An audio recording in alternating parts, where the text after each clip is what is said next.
అందరికీ నమస్కారం అండి. కరీంనగర్, నిజామాబాద్, మేదక్ మరియు ఆదిలాబాద్ యొక్క గ్రాడ్యుయేట్స్ ఎమ్మెల్సీ యొక్క రిజల్ట్స్ చూసుకున్నట్లయితే మొత్తం ఎలక్షన్స్లో పోల్ అయినటువంటి ఓట్లు 2,52,029 ఓట్లు పోలైనాయి. ఈ 2,52,029 ఓట్ల నుంచి ఎన్ని వ్యాలిడ్ అయినాయి అంటే 2,23,343 ఓట్లు వ్యాలిడ్ అవ్వడం జరిగింది. అండ్ ఇన్వాలిడ్ 28,686 ఓట్లు ఇన్వాలిడ్ అవ్వడం జరిగింది. డిగ్రీ పూర్తి చేసుకున్న వాళ్ళు ఓట్లు వేసినా కానీ 28,686 మంది సరిగ్గా ఓటు వేయకపోవడంతో ఇది 28,000 ఓట్లు ఇన్వాలిడ్ అవ్వడం జరిగింది. ఇప్పుడు వ్యాలిడ్ అయిన ఓట్ల గురించి చూసుకుంటే 2,23,343. డివైడ్ బై 2 చేస్తే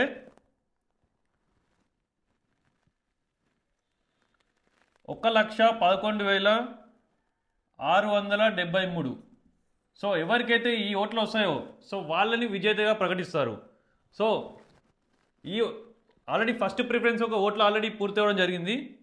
ఈ ఫస్ట్ ప్రిఫరెన్స్ మొత్తం 2,23,343 ఓట్లు ఫస్ట్ ప్రిఫరెన్స్ ఓట్లు కౌంటింగ్ చేసిన తర్వాత వచ్చినటువంటి ఓట్లు ఇవి. ఫస్ట్ ప్లేస్లో అంజిరెడ్డి గారు ఉన్నారు. 75,675 ఓట్లతో అంజిరెడ్డి గారు ఫస్ట్ ప్లేస్లో ఉన్నారు. అండ్ నెక్స్ట్ నరేందర్ రెడ్డి గారు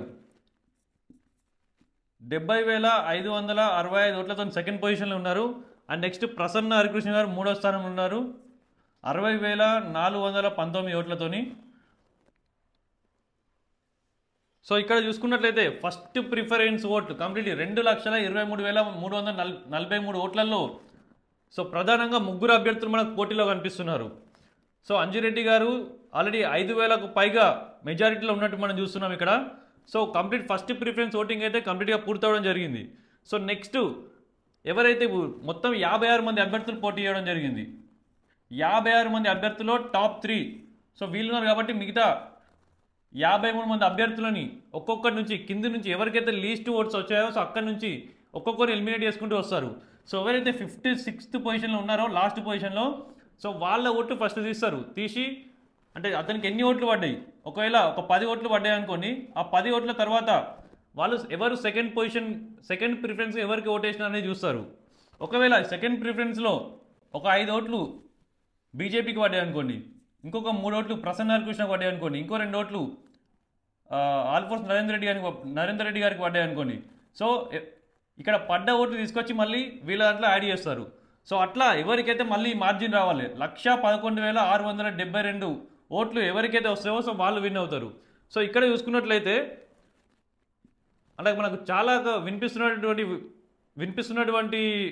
లెక్కలు ఎట్లా ఉన్నాయంటే అంజిరెడ్డి గారికి ఎవరైతే ఫస్ట్ ప్రిఫరెన్స్ ఓటేషన్లో అట్లా ఎవరికైతే 56% ఫస్ట్ ఎలిమినేట్ చేస్తారు, తర్వాత 55, తర్వాత 54, 53, 52, 51 ఇట్లా ఎలిమినేట్ చేసుకుంటూ వస్తారు. 53 అభ్యర్థులను ఎలిమినేట్ చేసిన తర్వాత వీళ్ళు ముగ్గురు మిగులుతారు. ఈ 53 అభ్యర్థులు ఎవరికైతే సెకండ్ ప్రిఫరెన్స్ చేసినారో ఆ ఓట్లు తీసుకొచ్చి వీళ్ళ ముగ్గురికి కలుపుతారు. అప్పుడు కూడా ఇంకా ఈ మార్జిన్ ఎవరికి ఇంకా రాకపోతే అప్పుడు ప్రసన్న హరికృష్ణ గారిని ఎలిమినేట్ చేయడం జరుగుతుంది. ఒక్కసారి ప్రసన్న హరికృష్ణ గారు ఎలిమినేట్ అయినాక తర్వాత అతనికి ఎన్ని ఓట్లు అయితే పడ్డాయో ఇప్పటికీ ఫస్ట్ ప్రిఫరెన్స్ 60,419 ఓట్లు పడ్డాయి. ఒకవేళ సెకండ్ ప్రిఫరెన్స్ కౌంటింగ్ చేసేటప్పుడు ఈ 53 అభ్యర్థుల్లో ప్రసన్న హరికృష్ణ గారికి ఎన్ని పడ్డాయి అంటే వీళ్ళిద్దరికన్నా తక్కువ పడి ఉంటే కూడా అప్పుడు ప్రసన్న హరికృష్ణ గారు ఎలిమినేట్ చేసి ఇతనికి 60,000 ఇంకేమైనా యాడ్ అయితే ప్లస్ అవి కలుపుకొని ఆ కంప్లీట్ ఓట్లని మళ్ళీ ప్రసన్న హరికృష్ణ గారికి పడ్డ ఫస్ట్ ప్రిఫరెన్స్ నుంచి సెకండ్ ప్రిఫరెన్స్ ఓట్లు ఎవరికి వేసినారనే దాని గురించి మళ్ళీ ఆ సెకండ్ ప్రిఫరెన్స్ అంజిరెడ్డి గారికి పడ్డాయా నరేందర్ రెడ్డి గారికి పడ్డాయా అని చూసి మళ్ళీ వీళ్ళకి యాడ్ చేయడం జరుగుతుంది. అప్పుడు ఎవరికైతే 1,11,672 ఓట్లు వస్తాయో వాళ్ళని విజేతగా ప్రకటిస్తారు. చూద్దాం, ఇవాళ ఈవినింగ్ వరకు రిజల్ట్ వస్తుందని చాలా వరకు అంటున్నారు. ఎట్లా ఉండబోతుంది అనేది చూడాలి. ధన్యవాద్. నేను వినీత్ క్యాదాస్. జై హింద్, భారత్ మాతాకి జై.